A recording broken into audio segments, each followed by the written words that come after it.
이스라엘 선교 전문 방송 브레드TV에서 진행하는 이스라엘 회복 순례 2017년 2월에 또다시 출발합니다.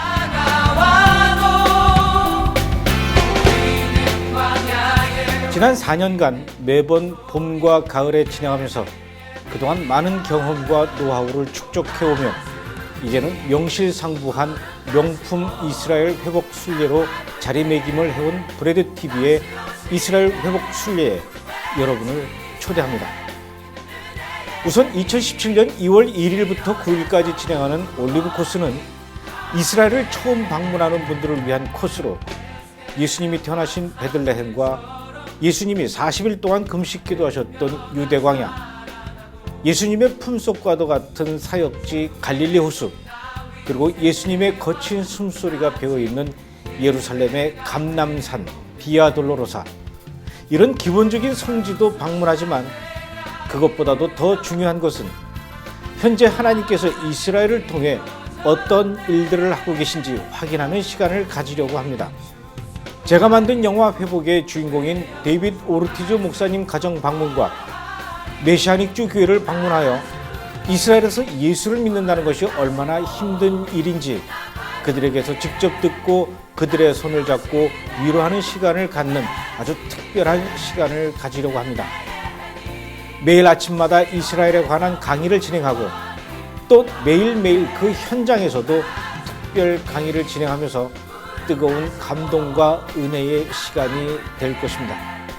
제가 가장 꿈꾸던 거, 한번 꼭 와보고 싶은 거, 그리고 그런 곳에 와서 너무 감동을 많이 받았고 너무너무 감사했고요. 은혜 많이 받고 정말 이스라엘에 와서 눈물 없이 감동을 채우고 이번에 더 잘한 것 같아요.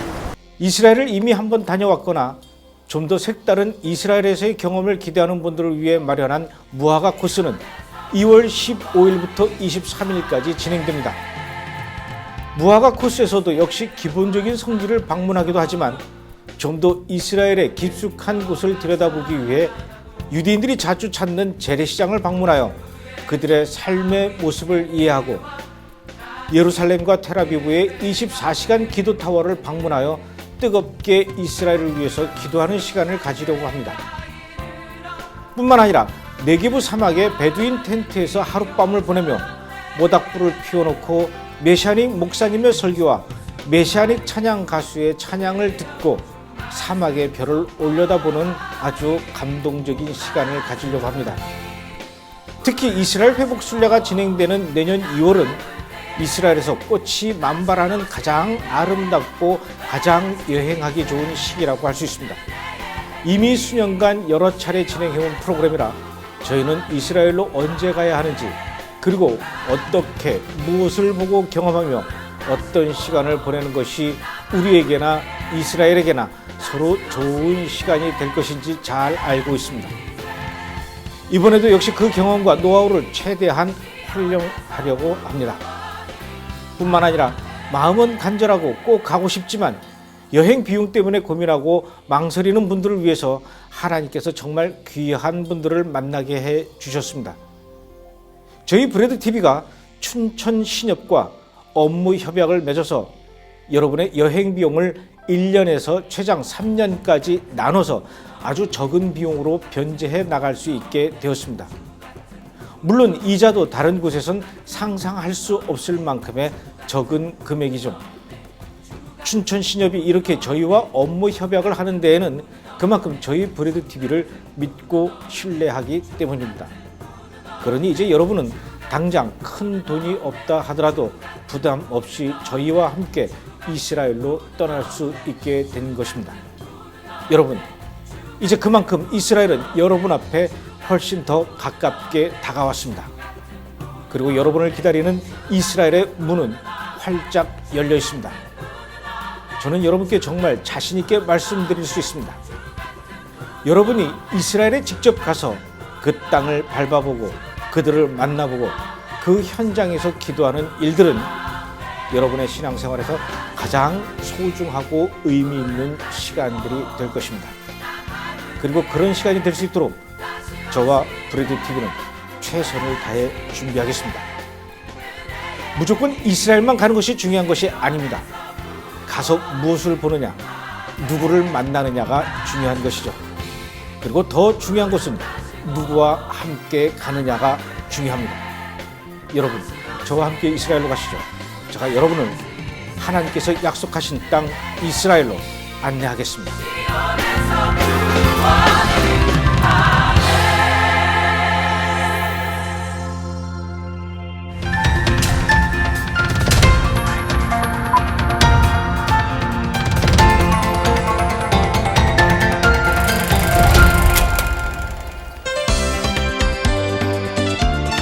저희 브레드TV에서는 이스라엘과 마지막 때에 관한 책들만 전문적으로 출판하는 새로운 출판사를 하나 등록을 했습니다. 브레드북스라는 이름으로 저희 브레드TV에서 출판사를 등록을 했는데요. 브레드북스라는 출판사로 등록한 이후 과연 어떤 책을 첫 작품으로 낼까 저희도 많은 고심과 또 기도를 하다가 드디어 결정을 했습니다. 저희 브레드TV에서 이미 예전에 요피 히브리어 그리고 파라샤라고 하는 프로그램을 통해서 우리에게 낯이 익은 분이죠. 정태권 목사님께서 쓰신 시공간 속의 예수아라는 원고를 저희가 첫 번째 작품으로 책을 만들기로 했고, 오랜 기도와 정성 끝에 드디어 책이 새로 나왔습니다. 바로 이 책인데요. 오늘은 이 책을 내신 시공간 속의 예수아 책을 쓰신 정태권 목사님을 이 자리에 모시고 이 책에 대해서 이야기를 나눠보도록 하겠습니다. 목사님 어서 오십시오. 반갑습니다. 제가 알기로도 목사님은 뭐 전국으로 다니면서 또 외국도 다니시면서 많은 분들에게 이스라엘 이야기하고 또 성경 속의 예수와에 대해서 이야기도 하고 이러느라고 정말로 공사가 다망하신 분으로 알고 있는데 언제 이렇게 책을 쓰실 시간이 있으셨습니까? 이제 이스라엘을 주님이 이렇게 사역지로 정해주시면서 이제 유대인들을 위해서 복음을 증거하고 예수님을 그들에게 돌려주는 이런 사명으로 부르셨는데, 이제 그렇게 유대인들을 살펴보고 이스라엘을 이해하려고 하다 보니까 이 성경에서 그동안에 보지 못했던 이스라엘과 관련돼 있고 또 유대인들과 관련돼 있던 어떤 것들이 보이기 시작하더라고요. 그래서 이제 부르심을 받고 지금 거의 20년 돼 가는데 한 10년쯤 지날 때부터 이제 그동안에 제가 지난 시간에는 보지 못했던 어떤 이런 절기, 또 예루살렘, 이스라엘 이런 부분들에 대해서 성경이 드러내고 나타내는 것들이 굉장히 특이하고 신기하더라고요. 그래서 이제 그런 부분들에 관심을 갖게 되어가지고 기회가 날 때마다 이렇게 조금씩 살펴보고 모아놓고 정리하고 이러던 것이 모아지면서 책으로 출판되게 됐습니다. 이번에 책이 출판되기 전에 저도 목사님 원고를 천천히 이제 잘 읽어봤는데, 저도 나름대로 책을 참 많이 쓴 사람인데, 목사님 이번에 이 책이 첫 번째 책이죠? 예, 처음 내는 책입니다. 처음 내시는 분의 원고치고는 저도 깜짝 놀랄 만큼 굉장히 글을 아주 핵심적인 내용을 전곡으로 찌르면서 일목요연하게 잘 쓰셨는데, 원래 어려서부터 이 글 쓰는 좀 소질이 있으셨습니까? 책 읽기는 좋아했습니다. 어려서부터 초등학교 때부터 도서관 찾아다니면서 재밌는 전래 설화로부터 해가지고 읽고 그다음에 읽은 책 내용을 이제 주변의 친구들이나 동생들한테 이야기하고 전달해 주는 걸 굉장히 좋아했죠. 이제 그러다 보니까 어떤 책 읽고 또 그 책에 어떤 내용이 들어가면 좋겠다 이런 것들부터 해가지고, 또 제가 이렇게 한 3년 정도를 기도문과 찬양글을 한 3년을 집중해서 예루살렘에 있을 때 썼습니다. 그래서 이제 그렇게 기도문을 쓰고 찬양의 글을 쓰고 하던 것들이 글을 쓰는데도 상당히 도움이 됐던 것 같습니다. 우선 이 책 제목이 시공간 속의 예수와, 그리고 부제로 여호와의 절기와 예루살렘을 중심으로 이렇게 돼 있거든요. 예. 시공간 속의 예수와 제목이 이렇게 된 그 배경을 좀 소개를 해주시죠. 우리 하나님이 이제 이 온 하늘과 땅을 창조하실 때 시간과 공간 이런 모든 개념 또한 창조하시고, 그런 시간과 공간이 우리 사람이 살아가면서 어느 누구나 그런 시간과 공간 속에 살아가기 때문에 그 시간의 개념과 공간의 개념 속에 하나님이 이 땅에 내려보내실 존귀한 아들 예수님을 그 속에다가 볼 수 있도록 어떤 장치로 담아 놓으신다는 것은 굉장히 하나님의 지혜에 속한 일들입니다. 그래서 이제 제가 성경을 보면서 절기를 이렇게 살펴볼 때 하나님이 이스라엘에게 주신 1년 사이클이 있는데, 1년이라는 그 시간 사이클 속에 곳곳에다가 예수님을 그림자로 알아볼 수 있는 그런 장치들을 해놓으셨더라고요. 그래서 그런 것들을 추적하면서 쭉 살펴보다 보니까 이 여호와의 절기는 하나하나가 장차 오실 메시아를 담아내는 그런 그림자들이구나. 그래서 이 시간 개념 속에 예수님을 담아 놓으신 것이 바로 절기구나. 이것을 이제 깨닫게 된 거죠. 그리고 예루살렘이라는 것은 이제 공간이라는 개념 속에 어떤 장소, 공간 이런 개념 속에 또 하나님이 아들 예수님을 들여다보고 깨닫고 이해할 수 있도록 장치 어떤 이 참 굉장히 세심하게 고안된 그런 장치를 해놓으셨는데 그것이 이제 예루살렘이더라고요. 예루살렘은 창세기에서부터 계시록까지 계속 빠짐없이 등장하면서 그 예루살렘이라는 이 공간을 통해서 예수님이 어떻게 계시되고 그림자로 나타나고 또 장차 오셨을 때 그 실체이신 예수님을 알아볼 수 있도록 하는 너무 탁월한 하나님의 장치였어요. 그래서 이제 그런 시간과 공간의 개념 속에 어떻게 하나님이 예수님을 담아 놓으셨고 그것을 성경이 어떻게 이야기했고 이스라엘에게 주었고 그리고 예수님이 오셔서 그와 같은 것들을 어떻게 성취하셨는가 이런 부분들을 쭉 풀어가는 그런 내용의 책입니다. 자, 그러면은 뭐 자세한 내용이야 뭐 이 책을 읽어보면 다 나오겠지만 우선 그 이 절기에 대해서 한번 여쭤보도록 하겠습니다. 그 이 여호와의 절기 7가지 절기를 얘기하는 거죠. 예, 뭐 지금 7가지에다가 또 더 추가된 것들도 있고 그런데 이 책은 절기 전체를 다 다루지는 않습니다. 그 중에서 특별히 아주 뭐 너무도 뚜렷하게 예수님의 초림과 재림과 직결되어 있는 봄의 절기 3개, 가을의 절기 3개 이렇게만 다루고 있습니다. 그럼 봄의 절기 3개, 가을의 절기 3개. 이것이 어떻게 예수님의 초림과 재림으로 이렇게 서로 연결되어 있다라고 볼 수가 있죠? 기가 막힌 하나님의 장치고 아주 들여다보면 볼수록 성경이 참 재밌다 하는 것들을 알게 되는데 특별히 봄의 절기는 이제 우리가 가장 쉽게 유대력으로 하면 하나님이 너희에게 이 달을 첫 달로 삼아라고 하신 달이 니산월인데 그 니산월 곧 우리로 보면 정월이죠. 정월 첫 달 안에 유월절과 무교절이 들어있습니다. 그리고 그때로부터 3개월이 지나가면 3개월째 되는 달이 되면 그때 이제 오순절이 주어지는 거죠. 그래서 이 유월절과 무교절과 오순절 이것은 예수님이 처음 이 땅에 오신 초림을 통해서 하나하나 구체적으로 날짜까지 정확하게 이루어 버리시는 거죠. 그러므로 예수님이 자기가 이제 하나님이 보내신 메시아인 것을 곧 절기라는 이런 시간 개념 속에 하나님이 그림자로 계시해 놓으신 실체다 하는 것들이 그냥 그렇게 절기를 들여다보고 있으면 뚜렷하게 보여버리는 것입니다. 그러면 가을 절기와 재림은 어떤 관련이 있습니까? 사실 이 봄의 절기를 예수님이 성취하시면서 가을의 절기에 담겨있는 나팔절과 속죄일과 초막절에 어느 부분들은 성취하신 것들이 있어요.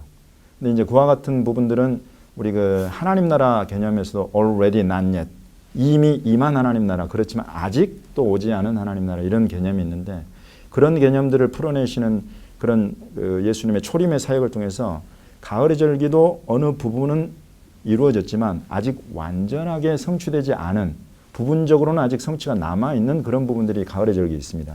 그래서 이제 그와 같은 것들이 또 성경, 신약 성경 곳곳을 들여다보면 놀랍게 나팔절부터 해가지고 속죄일과 초막절에 일어나는 일들은 예수님이 장차 이 땅에 실제 왕으로 오셔서 통치하시면서 또 이루어질 그래서 예수님의 재림을 담아내고 있는 또 그런 절기다. 이런 것들을 우리에게 주의 재림이 임하기 전에 깨달아 볼 수 있도록 하는 아주 너무 탁월한 하나님의 지혜가 되는 거죠. 제가 미국에서 만났던 어떤 목사님께서 말씀하시기를 주님이 재림하신다면은 아마 나팔절에 하실 것이다 이런 얘기를 하시더라고요. 일단 성경이 구약에서부터 하나님이 이 땅에 임해 오시는 장면에는 꼭 나팔 소리가 울려 퍼집니다. 하나님께서 시내산에 강림하실 때도 큰 나팔 소리가 막 울려 퍼지면서 하나님이 시내산에 강림하시고 그리고 실제로 또 데살로니가서부터 해가지고 성경 곳곳에 주께서 장차 임하시는 장면에는 반드시 등장하는 것이 있는데 그것이 나팔 소리입니다. 그러면 이제 나팔 소리가 이스라엘의 그런 절기 가운데 언제 울려 퍼지는가 하는 것들을 우리가 살펴보면 가장 먼저는 이제 유대력으로 하면 7번째 달이죠. 첫 번째 달에 유교절, 무교절이 있고 그로부터 정확하게 6개월이 지난 그 7번째 달에 하나님이 이제 나팔절로 나팔을 불어서 기념하는 날을 이렇게 절기로 주시거든요. 그래서 그때 이제 나팔이 울려 불리기 시작하면서 7월 10일 속죄일이 되면 전국적으로 나팔을 울려 불려요. 그래서 전국에서 이 나팔을 울려불면 듣지 못하는 사람이 없을 정도가 되기 때문에, 그래서 이런 어떤 나팔 소리와 곧 나팔절과 속죄일에 울려불리는 이런 나팔 소리와 주의 재림은 분명히 상관관계가 있다. 이런 것은 아주 뚜렷하게 지금 신구약 성경에 아울러서 이야기하고 있기 때문에 장차 주님이 다시 오시는 재림에 반드시 나팔 소리는 울려 퍼질 것이다. 그리고 그런 절기는 나팔절과 대속죄일이기 때문에 그런 또 주님의 봄의 절기 또한 날짜까지 정확하게 이루어 버리셨기 때문에 주께서 다시 오시는 재림 또한 그와 같이 가을의 절기에서 나팔절과 또 속죄일과 연관되어서 이루어질 것은 아주 우리가 충분히 그렇게 생각해 볼 수 있는 그런 바탕이 됩니다. 그 인터뷰가 방송에 나가니까 어떤 분들이 주님이 다시 오시는 그때는 시기를 아무도 모른다라고 했는데 어떻게 그렇게 나팔절이라고 지정할 수 있냐, 이런 댓글을 다신 분들도 있더라고요. 성경에서 이야기하는 그날과 그 시는 아무도 모른다. 이것은 아주 확실합니다. 근데 이제 사실 지금 뭐 유대력으로 하면은 지금이 5777년인데 사실 어느 해에 우리 주님이 오실지, 그리고 사실 주님의 초림도 오셔가지고 30세쯤 공생애를 시작을 하셨다 그랬는데 30세쯤 공생애를 시작하시고 3년 동안의 공생애 사역, 그 기간 동안에 사실 어느 해에 정확하게 그런 날짜까지도 이루시면서 그런 그 봄의 절기를 완성해 선취해내실지는 아무도 모르죠. 그렇지만은 주님이 실제로 오시는 그 초림의 그 때가 되고 오셔가지고 공생의 사역이 일단 시작이 되면 주님이 정한 그때에 그런 날짜까지도 정확하게 이루어버리시는 것이 온다. 그래서 사실 우리 주님이 오시는 해 이런 부분들에 대해서는 우리가 어느 누구도 지정해서 말을 할 수는 없습니다.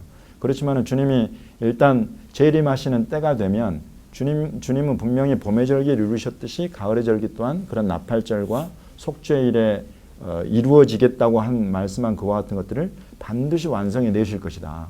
그래서 이제 이런 부분들로 보면 어느 해에 이런 일들이 일어날 수는 일어날지는 아무도 알 수 없지만은 일단 그 해가 되면 주님의 다시 오심으로 이런 나팔절과 그리고 속죄일에 울려 퍼지는 이런 나팔 소리와 더불어서 재림하시는 것, 이것은 뭐 충분히 상상해 볼 수가 있죠. 저도 이제 브레드 TV를 하면서 본격적으로 이스라엘 사역을 하다 보니까 이제 절기에 대해서 좀 많은 이야기를 듣게 되고 또 이스라엘을 자주 왔다 갔다 하면서 유대인들이 지키는 그 절기의 모습들을 보게 되고, 그러다 보니까 이제 이 절기의 중요성에 대해서 조금 알게 됐는데 일반적으로 한국 교회에서는 이 절기에 대해서는 별로 이렇게 가르치지 않죠. 그렇지요.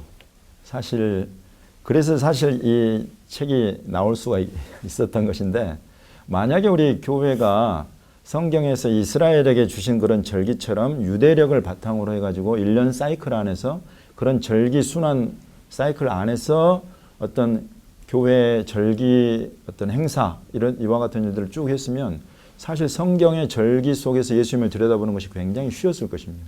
그런데 지금은 이 책이 나와야 될 정도로 절기 그러면 너무 어려워져 버렸어요. 도대체 이게 뭔지.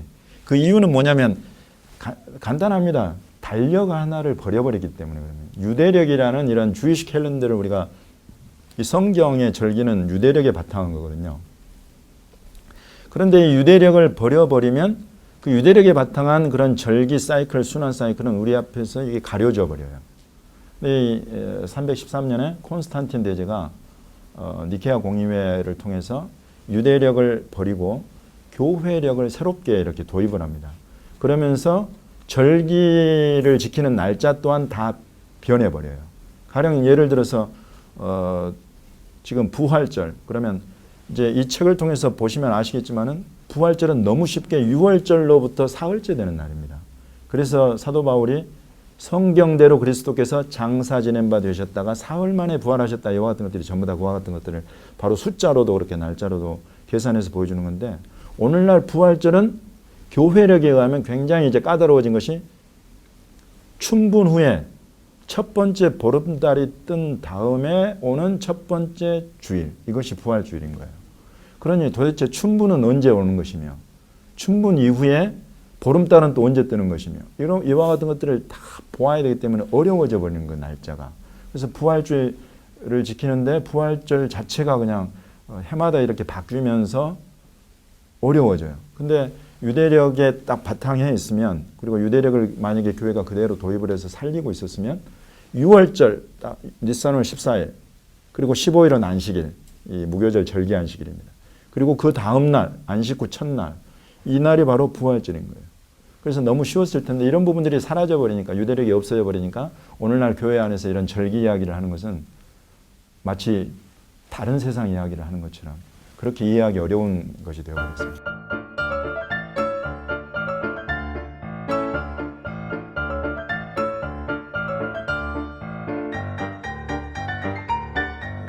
그래서 2016년도에는 부활절이 6월절보다 먼저 나오는 이런 현상이 일어났었어요. 아, 그랬나요? 6월절을 예수님께서 보내기 위해서 예루살렘에 오셨다가 이제 돌아가시고 나서 부활절이 돼야 되는데 순서가 2016년도에는 거꾸로 됐었다고요. 그러니까 그만큼 우리 기독교에서, 현재 기독교에서 이 절기에 대한 중요성에 대해서 별로 이렇게 깊이 인식하지 않고 있다라는 거죠. 그리고 그 이유 중에 또 하나는 어떤 절기를 지키고 절기를 이야기를 하면 마치 율법을 지키는 것을 강조하는 율법주의. 그래서 우리는 이런 절기를 지켜야 한다, 이런 차원에서 절기를 접근해 들어가는 듯한, 그래서 자칫 어떤 율법주의를 추구하는 것 아니냐, 또는 유대주의를 추구하는 것 아니냐, 이런 오해를 사회가 쉽기 때문에 사람들이 조심스러워하는 부분도 있었습니다. 그런데 이제 제가 이 절기를 하나하나 들여다보면 볼수록 이 절기를 들여다보고 절기를 이해하는 것은 어떤 유대주의나 율법주의 이런 차원의 일이 아니다. 이것은 절기 하나하나가 그냥 예수님을 계시하고 담아내고 있는 너무 탁월한 하나님의 장치인 거예요. 시간이라는 그 개념 속에 하나님이 예수님을 그곳에다 이렇게 집어넣으신 거죠. 그래서 그 절기를 하나하나 들여다보면 볼수록 우리 주 예수님이 초림에 이 땅 가운데 오셔서 하신 그 놀라운 사역이 너무 쉽게 깨달아지고 이해되는, 예수님의 얼굴이 그냥 그대로 드러나는 그런 축복이 있더라고요. 목사님이 그걸 아시니까 그 절기를 보면서 예수님을 발견하지만 실제로 이스라엘에서 이 절기를 지키는 유대인들은 매년 6월절, 나팔절 다 지키면서도 왜 정작 목사님이 들여다보시는 예수님을 못 찾아낼까요? 좋은 질문입니다, 감독님. 이게 저는 그래서 이제 이 책이 히브리어로도 번역되기를 바라는데, 왜냐하면은 사실 지금 유대인들은 오늘날 이스라엘에 들어가 보면 정말 절기를 그 1년 사이클 안에서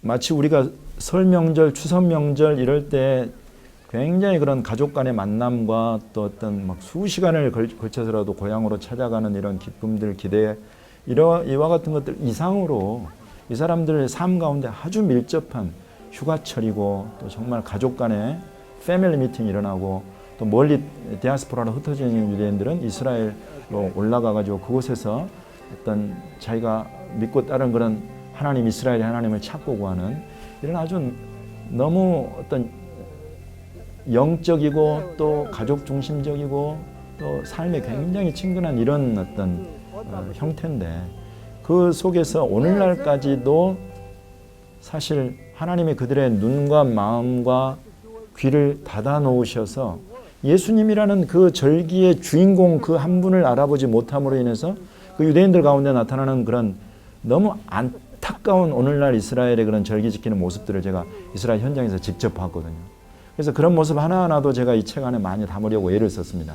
그래서 오늘날 이스라엘이 어떻게 절기를 지켜가는가, 예수님이 없이 절기를 지킬 때 얼마나 당황스럽고 황당하기까지 한 그런 모습들을 갖게 되는가, 이제 이와 같은 것들을 집어넣고, 또 한편으로는 그렇지만 그렇게 예수님을 보지 못하는 유대인들과 비례해서 예수님을 이제 만나고 메시아로 맞이한 믿는 유대인들이 이스라엘에서 어떻게 이 절기를 지켜가는가, 그 현장을 또 제가 직접 경험하면서. 그러면 이 정통 유대인들하고 예수를 믿는 유대인들이 지키는 절기하고 그 절기를 지내는 방식이 다릅니까? 기본적인 방식, 어떤 시스템은 같습니다. 그렇지만 이제 한 곳에서는 그 절기의 주인공이신 예수님을 보지 못하기 때문에 나타나는 너무 어이없는 그런 모습들을 보이고 있는가 하면, 예를 들면 가령 속죄일이 있습니다. 속죄일은 이스라엘에서는 가장 큰 절기라고 할 수 있어요. 욤키프르죠. 예, 욤키프르. 그날은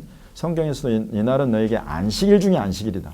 그래서 하늘로부터 땅 아래 모든 것이 올스톱되는 그런 절기죠.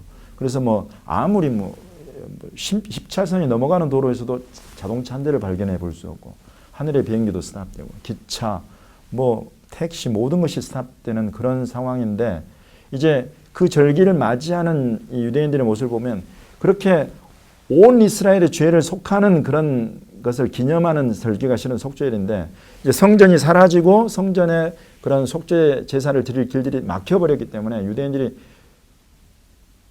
너무나도 안타깝고 어이없는 방법들을 만들어서 속죄의 길을 만드는 거예요.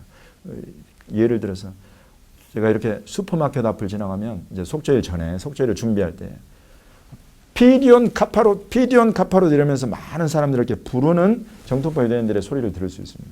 그래서 제가 무슨 소린가 하고 가봤더니 이런 테이블을 딱 놓고 그 앞에다가 돈통을 하나 놔요.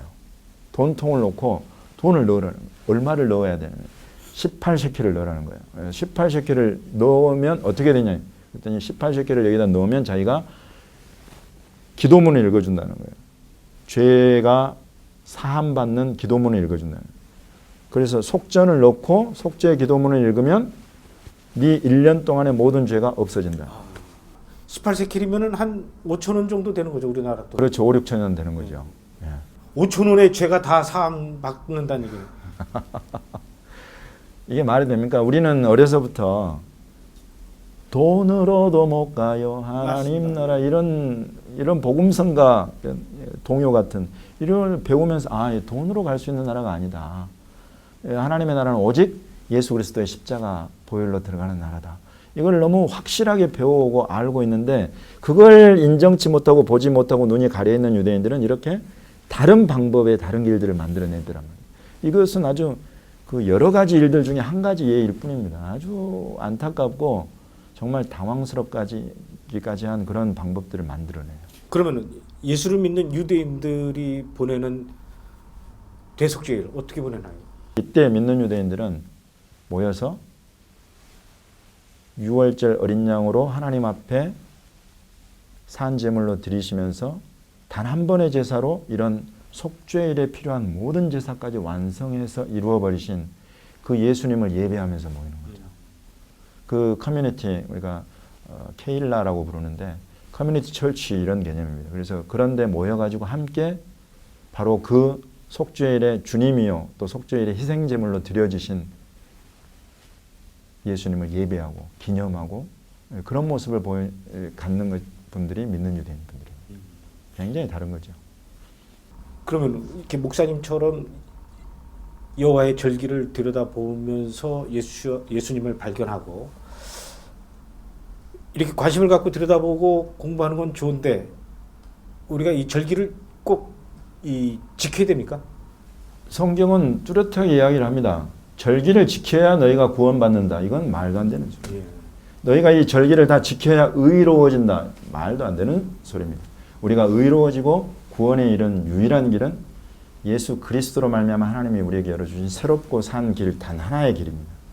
그 길 안에서 우리가 이 절기를 지켜야 하느냐 말아야 하느냐 이건 사실 저에게는 그렇게 큰 중요한 질문은 아니어 보이는 이유가 뭐냐면 이것을 통해 절기를 통해서 예수님을 들여다보고 이 절기가 이런 예수님을 나타내고 있다는 것을 깨달은 사람이라면 아마 하지 말라고 해도 이 사이클 안에 가령 어떤 교회 담임 목사님이 이런 부분들을 이해하신다면 그 1년 교회력 안에다가 이런 절기가 가령 6월절에 어떻게 예수님의 초림을 통해 성취됐는가 그리고 무교절을 통해서 어떻게 예수님이 그 일들을 이루셨는가 또 첫 이삭 한 단을 드리는 그 부활의 초실절을 주님이 어떻게 이루셨는가 이와 같은 것들을 보시는 분이라면 그 날짜 그 순서대로 교회 안에다가 그 교회 행사 캘린더 안에다 넣어서 사람들이 너무나 쉽게 예수님이 이스라엘에 주신 절기대로 주님이 그것들을 이루셨다는 것들을 자연스럽게 깨닫고 이해하고 볼 수 있도록 그렇게 되면 예수님을 믿고 따르고 이해하는 데 훨씬 저는 도움이 될 거라고 봐요. 이런 차원에서 곧 예수님을 이해하고 믿고 따르는 섬기는 데에 툴이 될 수, 좋은 도구가 될 수 있다. 그렇게 보기 때문에 이런 절기를 교회 안에서 어떤 이벤트로 살려낸다. 저는 박수 칠 일이라고 생각합니다. 목사님은 이스라엘에 또 오랫동안 계셨었는데 이스라엘에서 직접 보신 유대인들의 그 절기 지키는 모습 어떻습니까? 저는 하나하나가 굉장히 유익하고 참 탁월하다. 이 사람들 정말 성경의 민족, 선택받은 민족이 맞다. 이런 생각들을 했던 것 중에 하나는 가령 6월절과 무교절을 맞이하기 전에 이렇게 동네 공터들에 가보면 연기가 많이 피어올라요. 그래서 무슨 일인가 하고 가보는 거죠. 그러면 아이들이 집집마다 이렇게 봉지째로 뭘 들고 나와요. 그리고 이렇게 공터에다가 불을 피워놓고 이 봉지째 들고 나온 것들을 집어 던지면서 태우고 있는 거예요. 그래서 제가 가서 직접 보니까 집집마다에서 누룩이 들어있는 빵들을 전부 다 들고 나오는데 그것들을 자기 자녀들의 손에 직접 쥐어가지고 들고 나와서 누룩이 든 것들을 다 태우도록 하는 것들을 실제로 상교육을 하고 있더라고요. 그러면 이런 부분들은 오늘날에 사실 우리나라에서도 이런 부분들을 할 수 있는 거거든요. 가령 누룩이 든 빵뿐만 아니라 이제 누룩은 유대인들조차도 어떤 정신적인 것 또는 영적인 거 그래서 무슨 서적들부터 해가지고 영상이랄지 이런 부분들에 정말 네가 누룩이다고 생각되는 것은 이 1년 12달 365일 중에 이 하루 한 날 우리가 택해가지고 집안에 있는 모든 누추하고 부패할 그런 누룩과 같은 것들을 우리가 전부 다 청소하자. 이렇게 하는 그런 모습이에요. 실제적으로 어린아이에서부터 그런 성경의 절기를 너무 쉽게 체험할 수 있도록 하는 그런 유대인들의 상교육 방법이 있더라고요. 그래서 그와 같은 것들이 우리 한국 교회 안에 도입이 된다면 아이들이 어려서부터 성경을 뭐 절기 그러면 어렵고 뭐 이런 것이 아니라 얼마나 재밌겠어요. 불 피워놓고 그곳에다가 이 집에서 들고 나온 빵을 막 던지면서 거기 불을 태우고 그 아이들의 기억이 어려서부터 이렇게 깊이 각인이 될 겁니다. 그래서 어려서부터 상교육을 할 수 있는 참 좋은 길이 유대인들이 지금 절기를 지키는 방식 중에 상당한 여러 가지 것들을 우리가 도입할 부분들이 많이 있습니다. 그래서 교회가 조금만 관심을 가지면 그런 부분들을 얼마든지 제가 소개해 드릴 수도 있고 우리 브레이TV랄지 직접 그 촬영해가지고 절기를 지키는 유대인들의 모습 중에서 정말 교회가 도입할 만한 그런 부분들은 앞으로 얼마든지 교회가 관심을 갖고 하겠다 하면 도움 드릴 수 있는 방법은 얼마든지 있습니다. 자, 이제 예루살렘 이야기를 좀 해보도록 하겠습니다. 예루살렘을 또 보면 예수아가 보인다. 멜기세덱이라는 인물, 그리고 아브라함, 이삭, 그리고 다윗 이런 성경에 아주 너무도 중요한 인물들이 다 한 지점에서 만나는 거예요. 시간을 따로따로 해가지고 그 하나님의 집을 지은 산을 우리가 성전산이라고 부르죠. 그 성전산 위치가 바로 이 살렘, 예루살렘, 모리아산, 그리고 다윗의 오르난의 타작마당, 그리고 그 첫 번째 하나님의 집이 지어진 성전산. 이것이 아주 정확하게 동일한 한 곳 한 산을 이야기를 하는 거예요. 이번에 이제 미국의 트럼프 대통령 당선자가 이스라엘의 수도를 예루살렘으로 할 수 있도록 그 텔아비브에 있는 미국 대사관을 예루살렘으로 옮겨오겠다 이렇게 약속을 했습니다. 어떤 의미가 있는 겁니까? 이 예루살렘에 대한 주권은 통치자는 나다라고 하신 그 예수님의 그 말씀을 그걸 어떻게 이해하느냐의 차이입니다. 예루살렘이 이렇게 나와버려요. 이 땅 예루살렘에 대한 말씀을 우리가 잘못된 시각을 우리는 이 땅에 이렇게 여러 나라들이 나서서 이런 거짓을